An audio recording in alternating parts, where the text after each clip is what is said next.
ஒரு காலத்தில் பனியால் மூடப்பட்ட வெள்ளைப் பசுமைக் காட்டின் நடுவே ஒரு அழகான ராஜ்யத்தில் ஒரு ராணி வாழ்ந்தாள். ஒரு நாளில் பனி காலத்தில் அவள் ஜன்னல் பக்கத்தில் ஒரு கச்சிதமான வெள்ளைத் துணிக்காடியில் ஊசி வேலை செய்து கொண்டிருந்தாள். அப்பேயாது தற்செயலாக அவளது விரலில் ஊசி குத்தியது.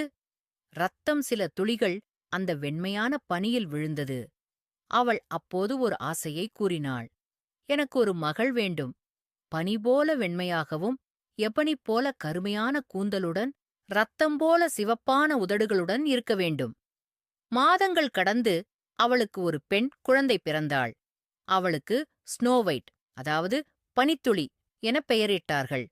அவள் புனிதமாகவும் அழகாகவும் இருந்தாள். ஆனால் மகளுக்குப் பிறகு ராணி உயிரிழந்தாள். மற்றும் ஒரு புதிய ராணி வந்தாள். அவளே அந்தக் கதையின் கொடிய வில்லி. அவளுக்கு ஒரு மாயக்கண்ணாடி இருந்தது.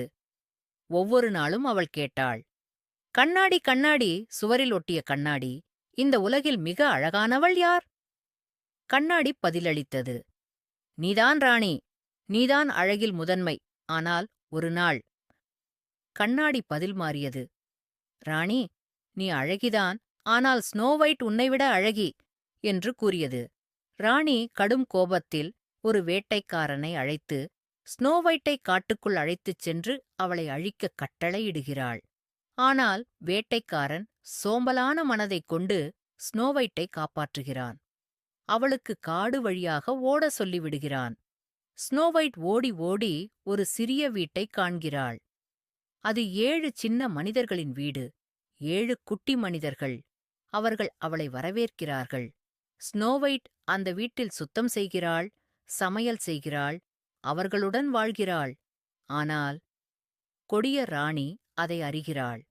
மறுபடியும் தனது மாயக் கண்ணாடியைக் கேட்டபோது அது மறுபடியும் சொன்னது ஸ்னோவைட் தான் அழகு என்று. ஸ்னோவைட் உயிருடன் இருப்பதை அறிந்த அவள் கோபத்துடன் நஞ்சூட்டப்பட்ட ஆப்பிள்களை தயார் செய்து ஒரு வயதான மூதாட்டி போல் உருமாறி 7 குள்ளர் வீட்டிற்கு சென்று அந்த ஆப்பிள்களைக் கண்டவுடன் அதன் அழகில் மயங்கி ஸ்னோவைட் அதனை வாங்கி சாப்பிட்டாள்.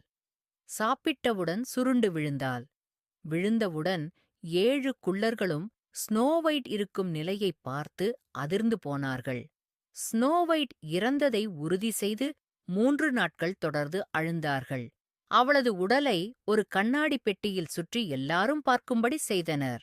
அதனை விலங்குகள், பறவைகள் பார்த்துவிட்டு செல்லும். ஒருநாள் இளவரசன் அவ்வழியாக வரும்போது இளவரசியின் சடலத்தைப்